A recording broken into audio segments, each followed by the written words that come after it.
كثير من تاريخنا غير مدون. عدونا بيعرفنا أفضل مما احنا بنعرف نفسنا.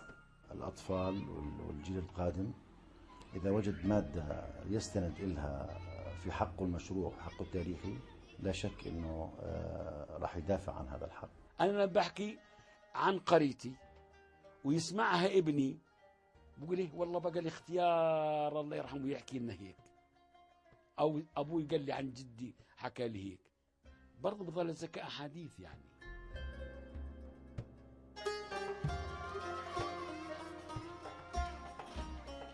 وأنا صغير في فلسطين كنت دائما أسمع الراديو الأردني، كيف الأهل بيحكوا مع بعض عن طريق الراديو، كيف العلاقة هاي كانت مستمرة بعد التشرد والاضطهاد.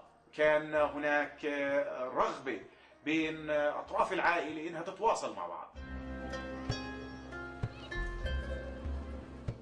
إحنا كشعب فلسطيني مؤمنين بقضيتنا، لكن ما بنعرف ليش، قلما أننا نعرف ليش.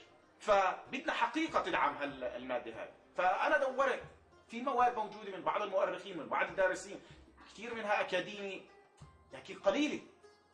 فبالآخر وجدت إنه فيش وسيلة غير إن نروح للشخص اللي بيتذكر فلسطين حتى ناخذ اللي بنقدر ناخذه، حتى نحفظ اللي بنقدر نحفظه.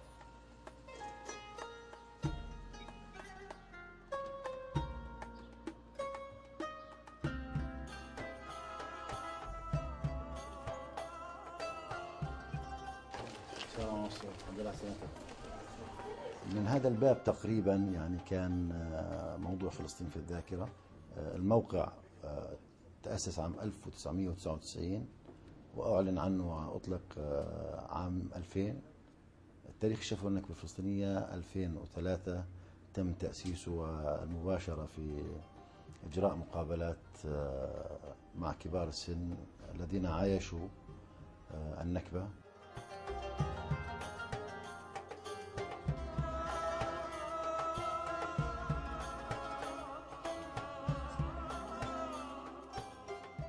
شو متبقي منها حجي؟ متبقي كامل موجودة. كثير من هالقصص هاي بتنحكى لكن لا تدون، وإذا لا تدون بتموت مع مرور الزمن.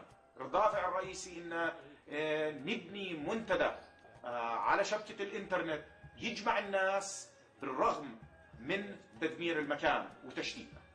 فهذا هو كان التحدي. نلاقي الأشخاص نعمل معهم المقابلات، هاي شغلة مش سهلة.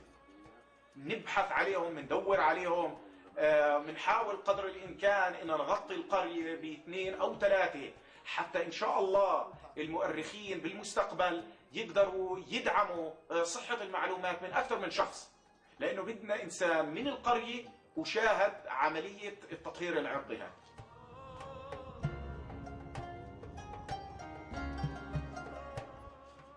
كان شرطنا الأساسي أنه يكون مواليد 36 فما دون، على اعتبار أنه يعني لما طلع ب 36 كان عمره 12 سنة. التحدي الرئيسي بالنسبة لهذا المشروع أنه احنا نصل لهؤلاء قبل يعني لا سمح الله شيخوخة الذاكرة عندهم أو إصابتهم بأمراض لا تسمح لهم بإجراء المقابلات أو فقدانهم نتيجة الموت.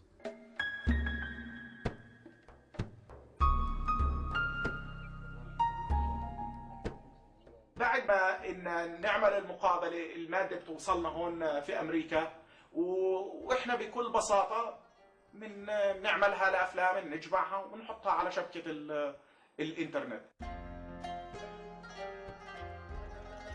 هذا الموقع بزوره حوالي 250 ألف زائر في الشهر، في حوالي 2.5 مليون نقرة. هناك حوالي 50 ألف عضو ومشارك. الموقع متاح بالنسبة لهم لتزويد الموقع بصور، بأفلام، بأفكار، بتعليقات، لأنه هذا الموقع لهم. يعني أبطال هذا الموقع هم من يتفاعلوا مع هذا الموقع. أنا أتمنى أنه فعلا هذا المشروع يعني يرى النور، ويكون برضو أبنائنا وأطفالنا يشوفوا هالمقابلات اللي عملها الأستاذ ركان وجماعته.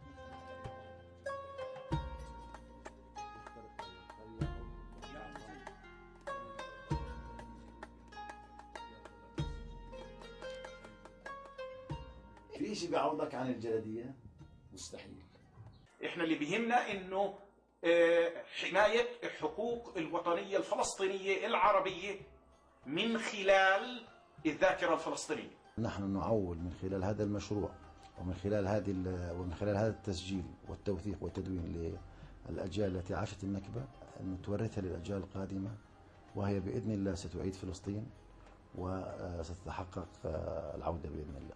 هذول أمانة في رقبتك تستلمهم مني قدام الشهود وعلى الملأ، تكون أمين فيه لأهل بلدك إن شاء الله.